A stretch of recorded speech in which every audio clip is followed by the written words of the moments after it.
Top 5 tips for using your Cricut FoodSafe bundle and cutting fondant. Tip number 1, move the rollers.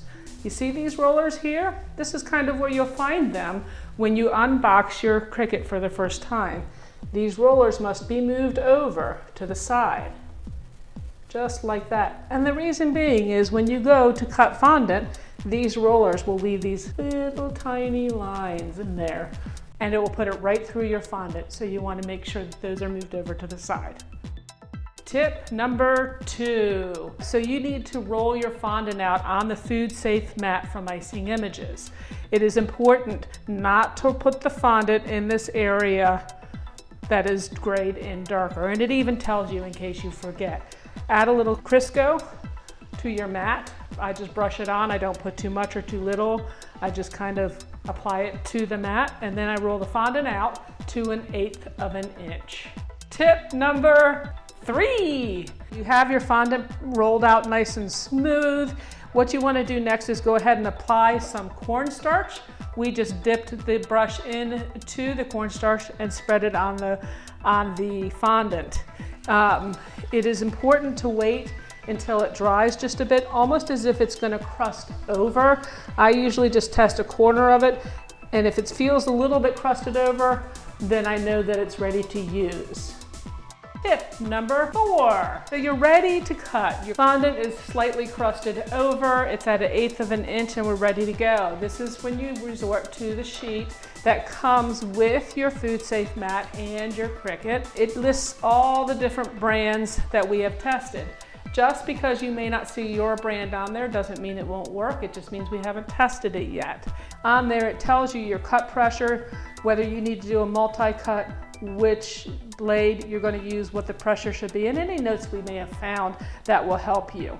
So you refer to that, you input that information into your Cricut program, and most importantly, make sure to take your dial, rotate it over to custom so it actually looks for those settings. Tip number 5. So now it's time to make sure you have the right type of blade.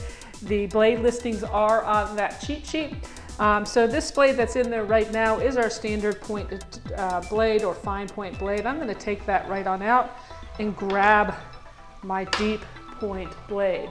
Now this blade is different than the other ones. You want to make sure it's clean. Do not touch the blade full on. You will cut yourself.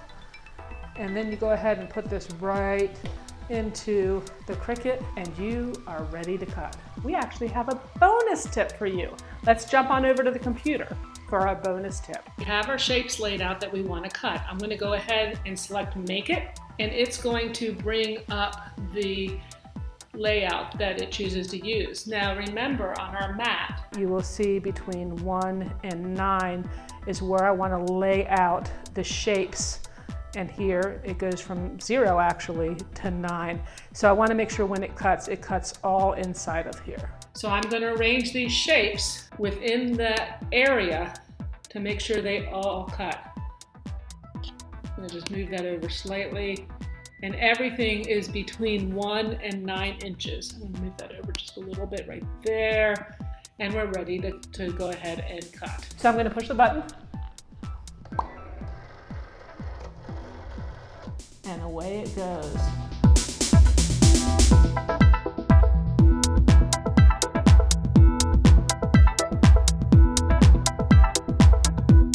So I hope these 5 tips helped you with your Cricut FoodSafe Cutter and cutting fondant.